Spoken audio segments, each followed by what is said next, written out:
In Montero Valley, the Joint Services Agency held an annual commencement where trainees would finally obtain their unique weapons and go up the ranks to become official members.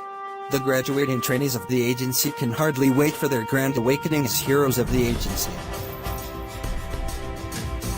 Yes, this is absolutely splendid. We're finally going up the ranks to become the elite of Montero Valley. I agree.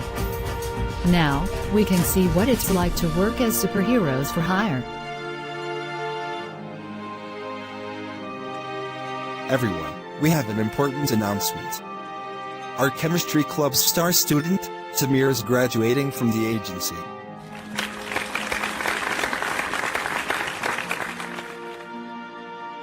Yes! Can you believe it, John?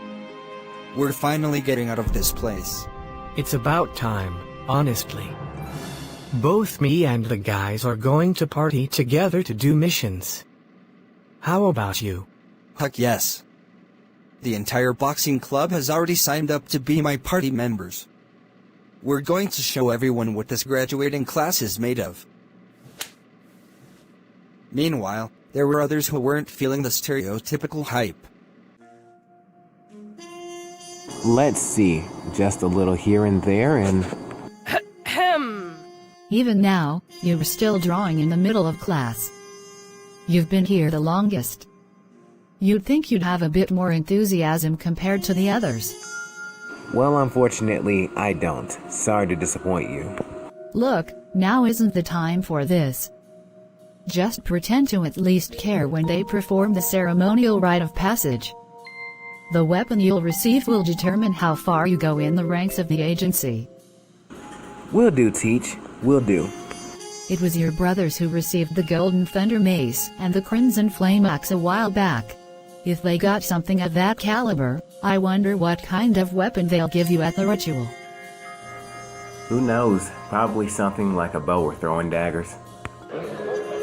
As Justin's indifference continued, the day of the ceremonial ritual quickly arrived as the promoted trainees attended the ceremony. The students waited in line, completely geared up to receive their weapons. The first was Teresa Aquian, who received her power ring from the ceremonial rite. That's right. Pledge your love, my adoring fans. Next was Lizzie, who received a flute with beast-taming attributes. Completely unexpected, but I can't complain, I guess. Afterwards, Samir appeared on stage and received a scientific laser gun from the ceremonial rite. Yes! Now, I can showcase my genius to the entire world. Scott then appeared to the stage and received a pair of armored gloves that gave him super strength. Yes! Weapons made for a champion. Then the delinquent, John Doe, appeared on stage and received twin daggers that gave him superhuman stealth. Now, these are weapons I can get behind. Finally, Justin appeared on stage and was oddly given a nameless, blue book filled with indecipherable text as a weapon. Wait, is this even a weapon? What am I supposed to do with this? As he was completely confused to what just happened, Justin was stuck with a strange, nameless book no one seemed to know anything about. However, Justin continued to play it off and head to the reception booth to get party members like all the other graduates. So, let me get this straight. I'm stuck with a book of all things as a weapon. Plus, I can't even figure out what language this thing is written in.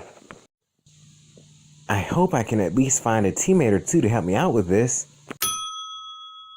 Hello and welcome to the reception booth. My name is Jessica. How may I serve you? Hello, Jessica. My name is Justin McDonald, and I'm a new graduate from the agency. Say, you wouldn't happen to have any spare teammates in the back in stock, would you? Apparently, our team is looking around for new recruits. I see your name on the list as a graduate. However, I'm afraid there's some bad news. Apparently, all of the registered party members we had available have chosen to work with all the other graduates besides your team. Wait, how's that even possible? There has to be at least someone here willing to join our team? I'm afraid not. In this program, teammates get to decide who they want to join up with to do missions. Don't you have at least one person in the agency you were close with? So that's how the system's set up. Well, contrary to popular belief, I wasn't exactly the most well-known or well-liked among my peers. So the answer is no. That's very unfortunate, because missions are done in a similar fashion. Unless you can find people willing to hire you for missions, I'm afraid your group's clientele is going to be rather slim. Great. Super. So in a nutshell, I personally have to go out there and find party members to join and missions to do. Sounds fantastic. Look, don't take this the wrong way. From the stories I've heard, people were saying that you can't translate that book of yours. Considering the situation, the likelihood of people working under someone like that is pretty low in demand. Word definitely travels fast here in this place. Well, thanks for the pep talk. I really needed that. This typical response of rejection got Justin in downtrodden spirits as he returned to the inn with a sour expression. Meanwhile at the inn, this happens. I don't get it. Just what is it that people have against books? It's not as if I specifically chose this as my weapon. No use in sulking over it now, I guess. Hopefully there's at least one page in this strange book that can help me out. Justin continued to flip through the pages of this strange, nameless book and found nothing helpful in the slightest. Then after hours of searching, he came across a rather peculiar-looking page. Strange. It looks like a diagram with a thumbprint icon in the middle of it. I gotta see what this is about. Justin then put a small prick in his thumb as he pressed it inside the middle of the diagram. However, this happened afterwards. Alright, so what happens next? No, this can't be the end, is it? After spending a few moments waiting around and seeing nothing happen, Justin then closes the book and begins giving up on becoming a hero. However, that was until this happened. A small ball of light burst from the book and jetted across the room, immediately getting Justin's attention. Goodness, what's this thing flying around the room? Did JSA just give me a cursed book or something? It's a pleasure to meet you, Master. I'm a fairy solely committed to serving you. Wait, did you just say fairy? What kind of mess is this? And so the tale of one hero, one book, and one fairy officially begins. After the divine encounter, an overjoyed Justin immediately got dressed in his superhero costume the next morning and took Fidelia with him to the training facility.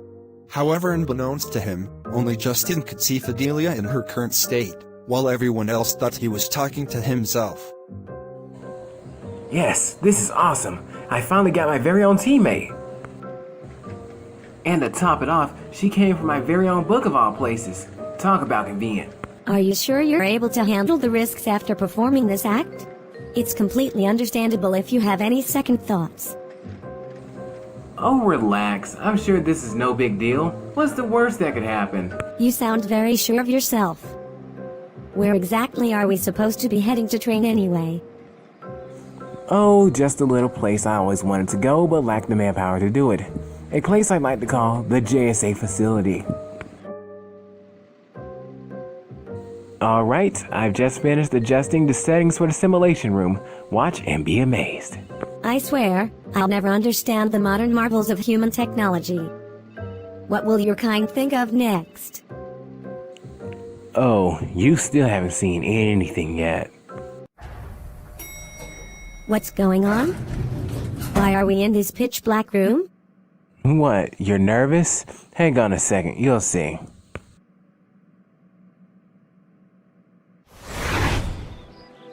Incredible. Did we just get warped somewhere far away with magic? Nope. This is just an artificial subspace created using virtual reality. Everything you see here is pretend.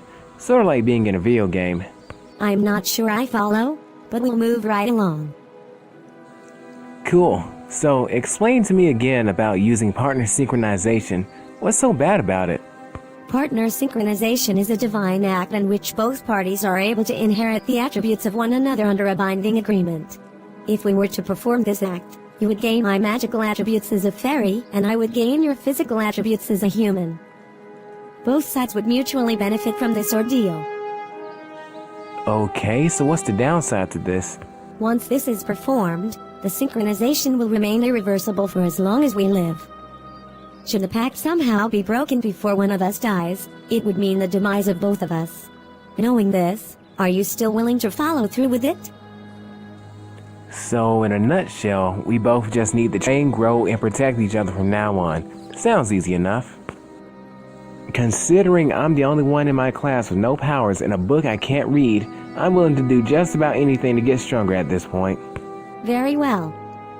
Stretch out your hand, call my name. Then, demand that I partner synchronize with you. Fidelia, I demand that you partner synchronize with me, here and now. Suddenly, there was a blinding flash of light that engulfed the training area, as Justin had to close his eyes from the brightness. When the light vanished, this happened. Goodness, what on earth did I just see? Everything's fine. Just pretend you're firing a laser gun at that enemy mob over there. Wait, an enemy mob? Okay, here goes nothing.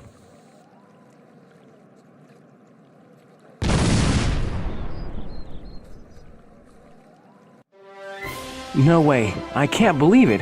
I actually have superpowers now. Well done, partner. I knew you had it in you. Fidelia, that's your new form? It's incredible. See? This is the result of our partner synchronization. You obtained magical powers, while I obtained a human form. The more magic you learn, the more human I'll become. At this rate, we will both get stronger together. It was at this moment the unexpected hero and his loyal comrade officially became a solidified team, thanks to their partner synchronization. After several days of training in the facility, Justin and Fidelia were able to explore deep within the dungeons and slay countless enemy mobs. Yes, this is awesome. Clearing this stage is as good as finished. Justin, look out behind you. There's one more left. Wait, really?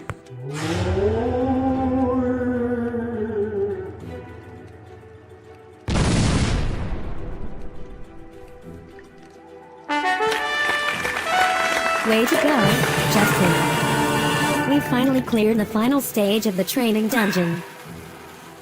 It was nothing. The last mob looked different from the other pumpkin heads, but didn't put up much of a fight. I must say, this has been a productive week for training. Great work with all your healing and support magic out there. Well, you are a glass cannon after all. You'll need all the support you can get. Right as the duo were about to retire for the day, a gray suit member approached them in regards to their strange progression through the dungeons. Inconceivable.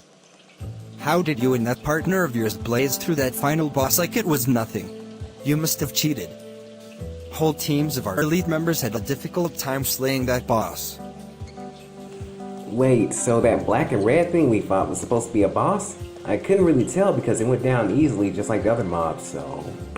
More importantly, where did you get those powers of yours from, and how did you get a pretty girl like that to become your teammate? This outcome makes no logical sense, when all you got from the agency was an unknown book. Curious, aren't we? I'm afraid that information is only meant for me to know and for you not to find out. Oh, really? It was probably a rare glitch in the system that caused you to beat it. Meanwhile, your team still doesn't have a mission to do. Good luck finding work from our sold-out clientele. No need. Our team wasn't looking for work from any of your stuck-up clients anyway. Both the young mage and fairy then left the agency to discuss what to do next. So, that's everything the gray suit told you? Yeah, as much as I hate to admit it, the jerk with the shades does have a point. We're an official team with powers. We just need missions to do. But how, when JSA's clientele is completely unavailable? Not to worry, partner. We can always search for clients the old-fashioned way and just see who's available in the area. Well, it's not like we have much of a choice at this point. Looks like we have a full day ahead of us to go job hunting. Afterwards, the duo returned home and retired early that night to get a fresh start on their job hunt across Montero Valley. The next morning arrived and the two managed to find themselves a charity mission, if they could call it that. Justin, are you sure this is the right address? I've never seen a place in shambles as bad as this. I don't know. This seems to be the right address. I can't imagine what the job here is supposed to be. Ah, welcome, young man, to my humble abode. I'm so glad you two arrived. Both this place and my cat's litter box just needs to be cleaned from all of their roughhousing. Cat's roughhousing? How can one cat be responsible for all this? Let me clarify. This cat I have here is named Percy. She's my favorite. It has her own personal bedroom. I'm talking about her other 99 siblings she has in the back room. Wait, did you say 99? After the two saw the horrific litter box, they immediately fled the house and never returned.